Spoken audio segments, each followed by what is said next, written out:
Ô Hélio, aí eu vou te fazer essa pergunta e depois eu vou pedir que o Rafael responda, por favor, também a mesma pergunta. Na sua opinião, Hélio, agora falando para a audiência, falando para os nossos seguidores, nossos assinantes, nossos queridos, na sua opinião, o que que uma pessoa deve fazer para ter uma situação profissional mais adequada para esse novo mercado? O que que as pessoas precisam mudar na sua vida profissional, na sua opinião, para que ela consiga ter uma situação melhor no mercado? Veja só, nós, no Brasil, e isso é uma coisa interessante de a gente analisar, para te dar argumentos para você responder a pergunta. A forma como as pessoas veem as coisas sempre é de uma forma meio negativa, né? A tendência das pessoas, mediante aos problemas, é encarar o mundo de uma maneira, com uma ótica diferente. Sim, existem oportunidades? Sim, existem muitas hoje. Se a pessoa. Eu tive que me adaptar, e vocês também, todo mundo.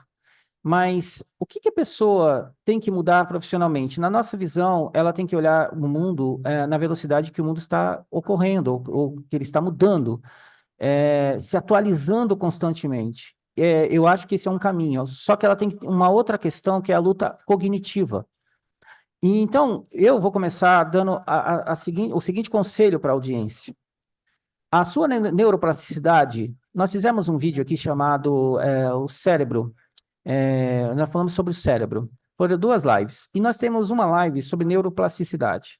Se você juntar as duas lives, o conselho que eu dou para a audiência é: você é o que você planta na sua mente. Você é o que você define para você mesmo. Então, se você acreditar que você é uma pessoa perdedora, ou que o mundo é difícil e que as coisas são muito complicadas e você não vai conseguir vencer, o seu cérebro vai acreditar em você e ele vai moldar você do jeito que você está definindo você. Então, a neuroplasticidade é a construção de... Desculpa, caiu aqui. A neuroplasticidade é a construção diária de você mesmo. Então, aprendam a se adaptar e a olhar de forma mais positiva a vida. Porque quando a gente se cerca de muitas coisas negativas, a gente afasta a família, afasta os amigos, afasta a empresa, afasta a oportunidade, e você vai construindo uma coisa tão depressiva, uma coisa tão para baixo, você se cerca de tantas coisas ruins, e outra, tem uma coisa que é engraçada, atrai coisas ruins também.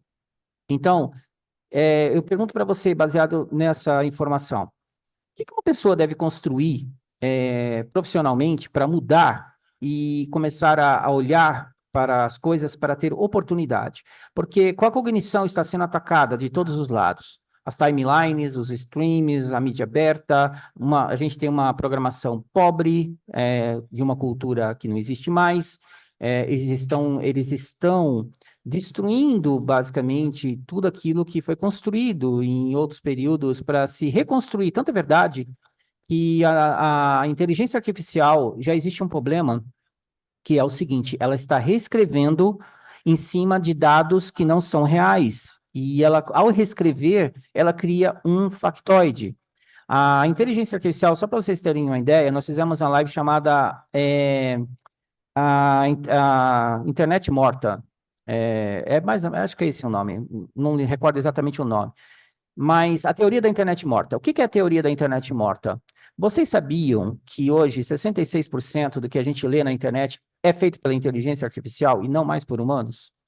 E ainda tem os bots. Então, o mundo está sendo distorcido de certa forma. Então, a gente tem que tomar muito cuidado. E aí passa para o Hélio. Hélio, como que uma pessoa, mediante uma guerra cognitiva que existe hoje, do enfraquecimento da pessoa humana e da transformação dessa pessoa transhumanizada num ser mais, digamos, entre aspas, vivendo uma luta constante contra esse sistema que tenta moldá-la de uma outra forma, como que ela consegue se moldar? Por exemplo, você tem uma empresa, você precisa contratar pessoas, você observa essas nuances. O que que ela tem que mudar na característica dela, quanto pessoa, para conseguir se atualizar e se colocar no mercado de trabalho com mais eficiência? Bom, vamos lá. Eu nem me apresentei direito. Vamos lá. Eu tenho 51 anos de idade. Iniciei no judô e no jiu-jitsu com 5 anos. Filho de doméstica. sem Rolou. pai. Meu pai faleceu, eu tinha 2 anos, não cheguei a conhecer. Então, morava num local bem fragilizado pela, pelas demais influências, né? E tudo para dar errado. Fui bolsista a minha vida toda nas artes marciais. E aí, a primeira oportunidade que eu vi, né, para começar a lecionar, eu agarrei e lecionei, comecei a lecionar. Nesses 24 anos, eu digo isso, as pessoas acham que é brincadeira minha. A cada aula eu aprendo um pouco mais.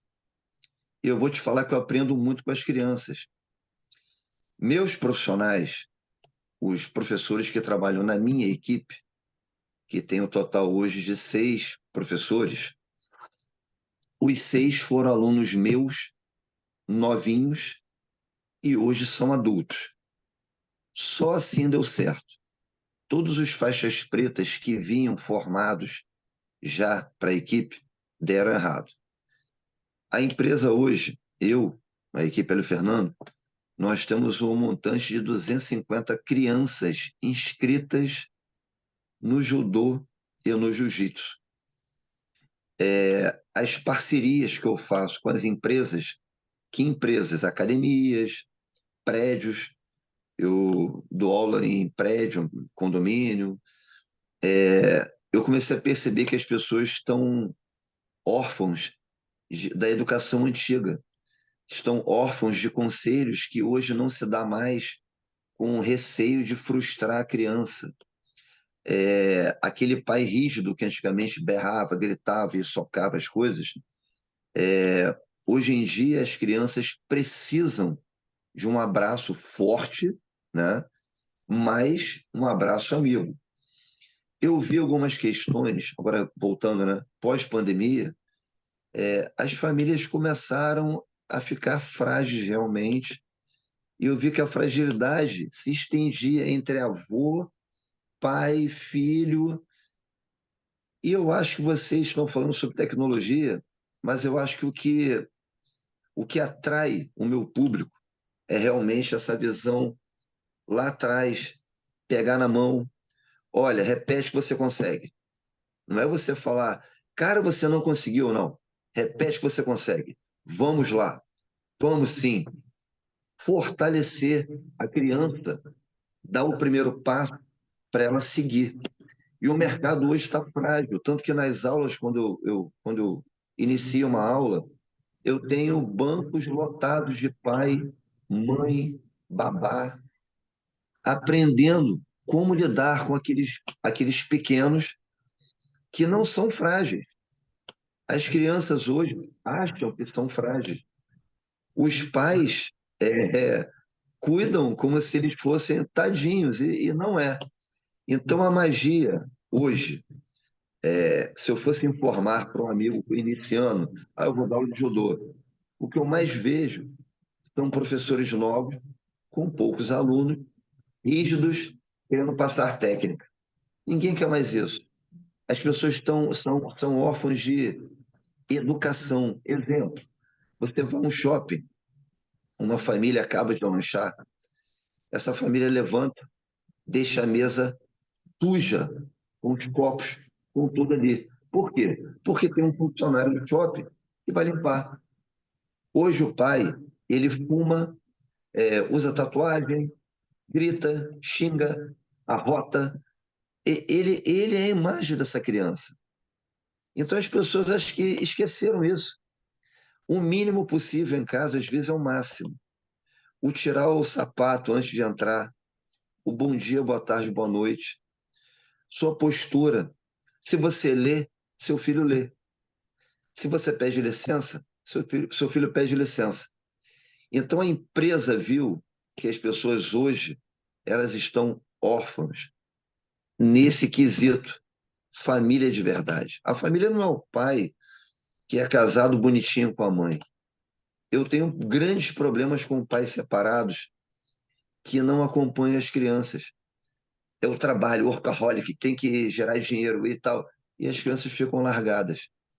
Então a empresa viu essa deficiência nas famílias de hoje. a corrida atrás da grana, a corrida atrás, atrás, atrás. Eles não olham um pouquinho para o hoje e o que eu posso mudar com esse hoje. Certo. A Olha, empresa se mantém nesse formato. é, é assim, esse processo, ele vai além, além de todo o que foi elencado pelo nosso querido Hélio, tem a questão, dos pais, eles, hoje, aqueles que vêm dos últimos 40 anos para cá, eles estão num processo que existe uma luta grande, em tomar os filhos, de certa forma. E como isso acontece, né? Hoje os pais transferem a responsabilidade de educação para o celular. Muitos pais querem se livrar, dá o celular para o filho, deixa ele lá, ele está quieto, está quieto. O que que a criança está vendo? Não importa. Você vê que hoje o palavrão, por exemplo, né, as pessoas xingarem crianças de 4, 5 anos fazendo isso, é natural. Sabe por quê? Porque tudo foi construído para que fosse desta forma nos últimos 30, 40 anos. Isso não aconteceu do dia para a noite. Isso foi feito geração a geração, como está sendo feito agora. Se agora está nesse estado, como será a geração daqui a 20, 30 anos? Ela será muito mais complicada do que ela é hoje. Acreditem, não há. Os pais hoje lutam para ter controle sobre os filhos, mas a questão é quanto tempo os pais passam com os filhos? Se você for analisar, é muito pouco tempo, porque grande parte do tempo ele está na escola, e a escola está doutrinando a criança de todo tipo de coisa que os pais não têm controle. E o que que acontece quando a criança chega em casa? Ai de você se for falar do celular, você está morto, porque a cultura foi criada desta forma. Então, aí você junta isso tudo a pais que tiveram também uma educação distorcida, e ainda você tem que acrescentar os problemas que existem das drogas, da bebida, e de todo tipo de violência que existe. Então, não é uma sociedade, sabe, para qualquer pessoa. É uma sociedade para os fortes. Só que os fortes, hoje, a grande maioria, é fraca. E não é fraca porque você está dizendo que, pô, o Rafael deve ter o quê? 30, 28 anos. Ah, o Rafael é fraco. Não estamos generalizando. Nós estamos falando de uma coisa que todo mundo vê. Está todo mundo vendo. Não tem como você esconder isso embaixo do tapete. Isso é fato. Agora, é mais inteligente essa geração atual? A tendência é ser mais inteligente, mas vamos falar sobre a questão da inteligência. O que é inteligente? Se você analisar o que é produzido hoje, é inteligente? Eu não sei se é inteligente, porque não desenvolve o intelecto, não desenvolve a cultura, não desenvolve a capacidade das pessoas. Te coloca sempre na defensiva. É o que o pessoal brinca, né, da geração mimimi. Não, não é que as pessoas estão tirando sarro. Nós estamos falando de comportamento. Então, essas coisas todas, elas realmente existem. Não adianta tapar o sol com a peneira.